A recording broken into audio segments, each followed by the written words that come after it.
me do that. So essentially, Bhavya, congratulations once again on the amazing 730. Okay. Thank you. Thank you, Rajat. And really good verbal score. V43 is amazing, Thank you.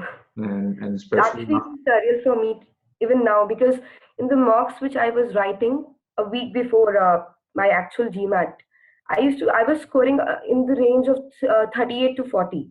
I Mhm, never touched 41, mhm, but on the D day I scored 41. So normally what happens when people go and write GMAT, they always complain that they get always 20 or 10 points lesser than what they were expecting. But in my case, I got 20 points extra. So I mhm, think I owe that to the verbal part because cons is something like every engine we know that we are good at cons and we'll manage that. Even if we don't study, we'll get in the range of 46, 47. mhm. But verbal, I think that creates the magic. Because 30, I was scoring around 38, 39, 40, and then 41, and then the score boosted to 730. So Mhm. I think verbal is very, very critical. This is something which I have realized. It's both. So I think it just depends on. So when it depends on where you need help. So in Yes, your yes. case, I mean, you have a Q48, right? Mm-hmm. If you had a Q50 with a V41, you would have gotten a 752, 750. right? And a Q51 with a V41 would have taken you to a 760 overall. Mm-hmm. So where you started, I mean, in your first attempt, if I remember, you had a Q47 and a V20. Mm-hmm. So the headroom for you was in verbal, and which is going to be the case for a good number of Indians Mm-hmm. who started a reasonable quant score. Um, Mm-hmm. the median score for Indians in general is Q42. So a lot of Indians actually need a lot of help in quant. It just Mm-hmm. happened that given your background, and I see, Delhi Public School, Bhilai, and I see the SRM University, Chennai. So I think you had a baseline in quant, Yes, yes. but you still could have done a few points better. I think so, yeah. So let's talk about your attempts. You took three attempts. You were persistent. Your first was in August of 2015 when you scored a 570. Your second was in August of 2016. So year after, and you got a 600. And then your final attempt was in September of 2017, and when you Mm-hmm. got the 730 score. So let's start with your first attempt. You started studying for your GMAT. How did you prepare for your first attempt? Uh, when I started in 2015 for studying for GMAT, I spent only 2 months, and that too, few of my friends were preparing for GRE. So Mhm, they told me that GRE is easy, and so Bhavya GMAT will be easy. And then mhm, a friend of mine bought two official GMAT books, and then I went through the cons part of that, and mhm, I found it very easy. So I thought cons is easy. I'll just keep it aside, and then I should focus on verbal. So when I went through the entire syllabus of GMAT and everything which is covered in the verbal part, I thought going through Wren and Martin and the grammar concepts present in the Wren and Martin will help me to ace verbal, especially mhm, sentence correction and mhm, critical reasoning part and all. And for the reading comprehension, I was always an avid reader. So I mhm, thought I am good at reading and my reading speed is also fine. So reading comprehension is something which I will master it later. So let's start with sentence correction. I went through 1 month. I suppose I spent reading Wren and Martin and the grammar portion, and after that, I switched to critical reasoning. I spent a week or two in critical reasoning preparation, and after mhm, that, I started preparing for reading comprehension. mhm, But then something here which is really bad is I had a very, very poor test taking strategy. I never used to write mocks because if I score good marks in mock, I used to get very overconfident. If I get a bad score, then 2 3 days were just nightmare for me. So I mhm, thought that GMAT is something easy and I'll just ace it because my cons is also good. So if I manage cons properly and verbal, even if I score somewhat low score in verbal, then my score will be something around 650 700. Let's give it a first try. So mhm, when I wrote my first mock, and that was like 2 3 weeks before the D day, I mhm, scored 530 and I was devastated. I could not understand what to be done. And the cons was also like I scored around 42, 43. mhm, So I thought now I have to spend some time in cons. And so the remaining 2 3 weeks I just studied cons and I left the verbal part. So when ultimately I went and I wrote my GMAT, I scored around 570. I scored 570, and then I think that was really bad. And that was the time I understood that reading Ren and Martin or some grammar books will not help me. This is a different exam, and this not they are not just testing my grammatical skills or reading speed and these things. I have to ace the test taking strategy, and especially I should know how to approach a question, and I didn't know that. So that was the time I joined GMAT club, and then I Okay. started reading about the success stories of the I students have who. a question for you. I want to just pause you over there. Yes, So you said you had these friends who were studying for GRE, yes, right? And you got a friend of yours bought these two official guides for GMAT. yes, yes. So did your friend study the same way as well? Study from Brennan Martin and had a kind of a not so planned preparation. They were doing the same thing, and they also ended up very badly. They also ended up So very after bad. yes, yes, and after they saw my improvement after taking e-GMAT course and all, so they are going to write their GMAT now. Okay, So okay. So that's very interesting. But I mean, there was absolutely no guidance when you nothing. were in college with regards to how to approach the test and so on and so forth. Okay. All right. So let's talk about the second attempt. You joined GMAT Club. Yes. Yes. So I joined GMAT club, and then I went through the success stories of few students who went from who scored around 550 or 560 in the first attempt, and then they scored directly 720, 730 in the second attempt.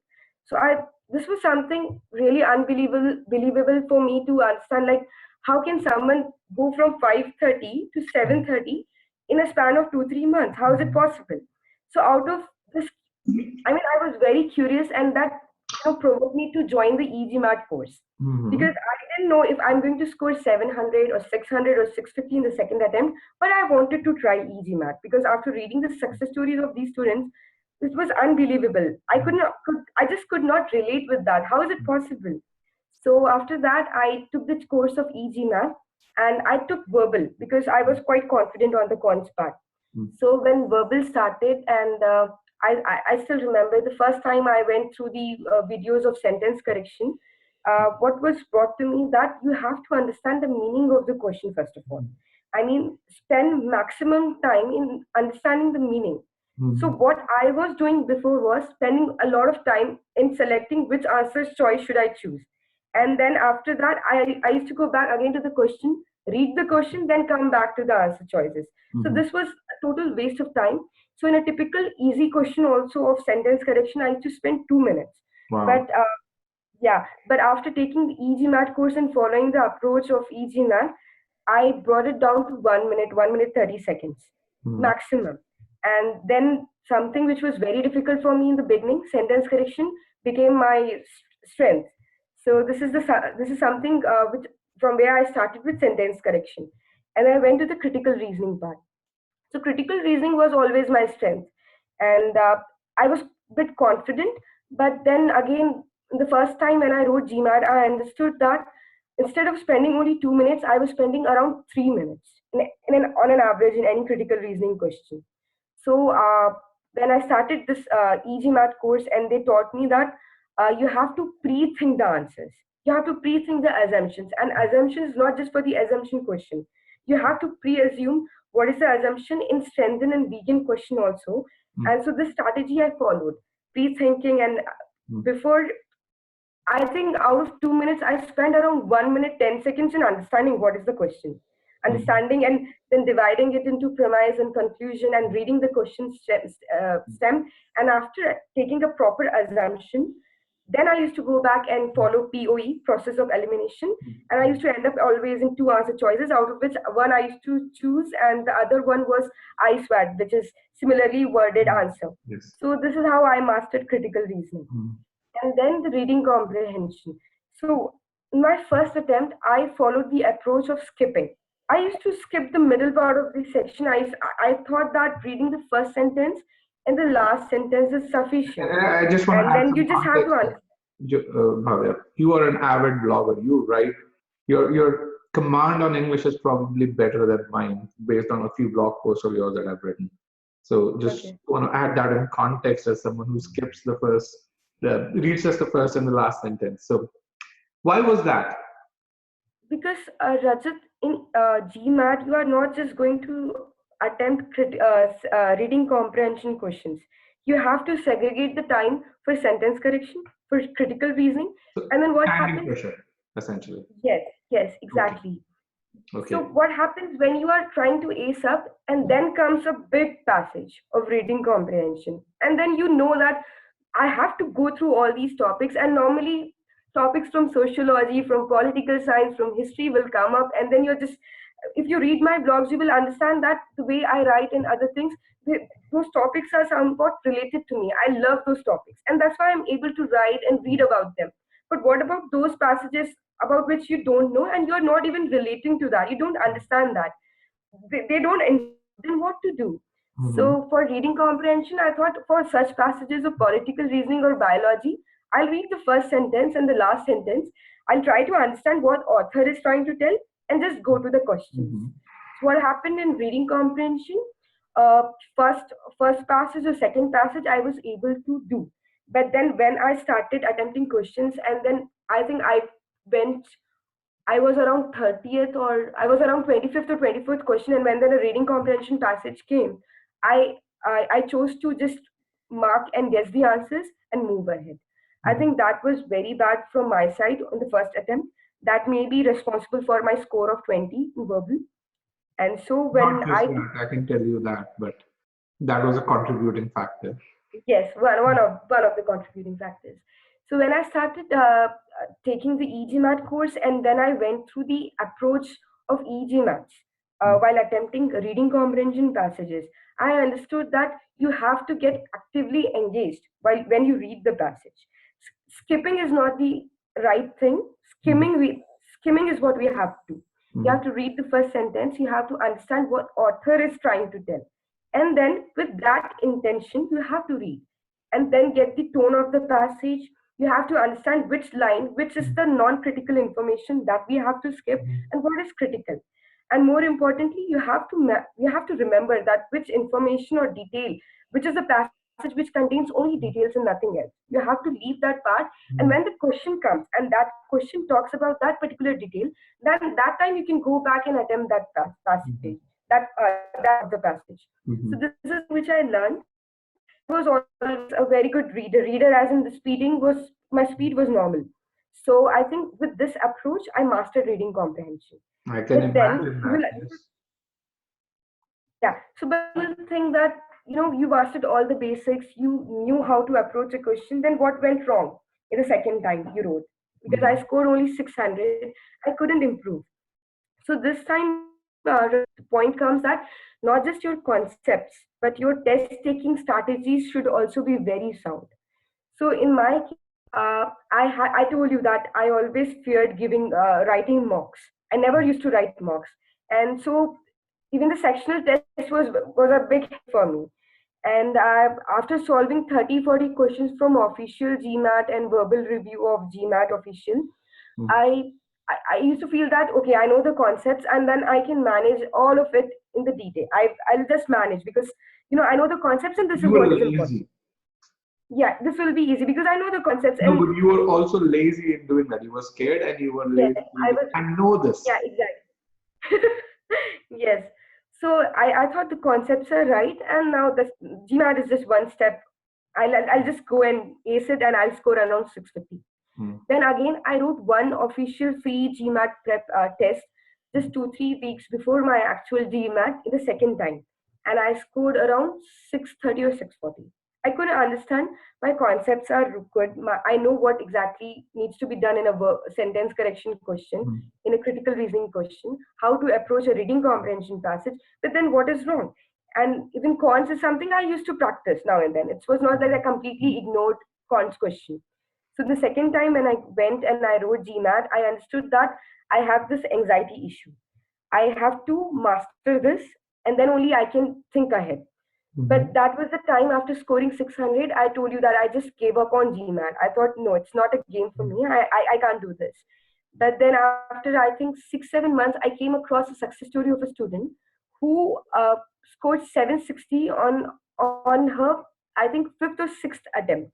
Okay. I thought if people are trying to get to this particular score range in their fourth, fifth, sixth attempt, then why should I, sit behind and not go for another GMAT? So this was the time I went through all the concepts taught by e-GMAT. I spent time equally 3 months. I prepared for GMAT. Half of the time for practicing questions. I practiced around 200 to 300 sentence correction questions, around 200 reading comprehension passages, and I think close to 150 to 200 critical reasoning questions. And after spending a lot of time in solving and practicing, I spent equal amount of time in sectional test and mock test, and then I could see my improvement from starting from 600 going to 650, 680, 700, 710, and then finally 730. So I think, Go ahead. Yes, I would. yeah, so I think it's not just the concepts which matter, test taking strategies and the way you take up test, your whole attitude determines your actual score. This is what I feel. See, so here is something which is you said this really really well, by the way, um, because a lot of people know the concepts. It's about applying them. If you think about in the world of business, right? The Mm, if you really say, hey, strategy is a big thing. A lot of people can create amazing strategies. It's about or the principles behind strategy are known to everyone. Yet there mm, are very few companies that go from good to great. There are mm, very few companies that once they've attained that greatness remain great.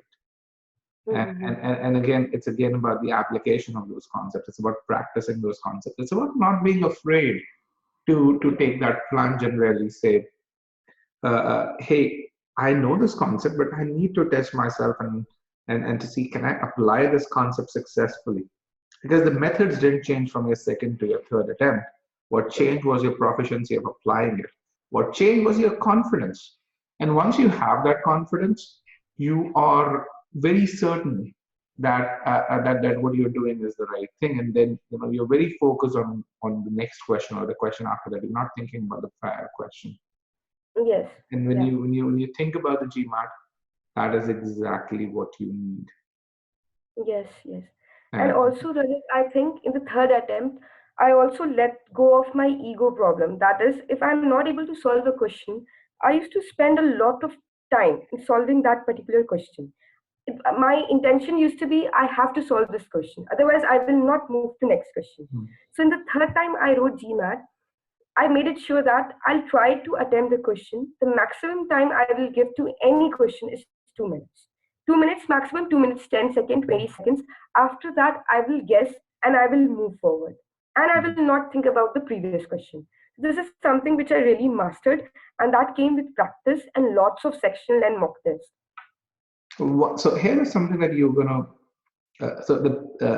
really value in terms of letting go of your ego issue is really important. And then what you did in terms was you didn't really let go of the core ego, which is a high score on the GMAT. What you really said is, I'm gonna focus on the core goal that I have. These little Yes, things that should I solve, should I be able to solve every damn question that I see on the test properly? They yes, don't matter. Why? Because exactly. ultimately what matters is that 730 score that you currently have. Yeah. And that's what And people really GMAT care is about. pretty, yeah, and GMAT is pretty different from the other competitive exams in India. So what Mm. happens here when we write CAT or other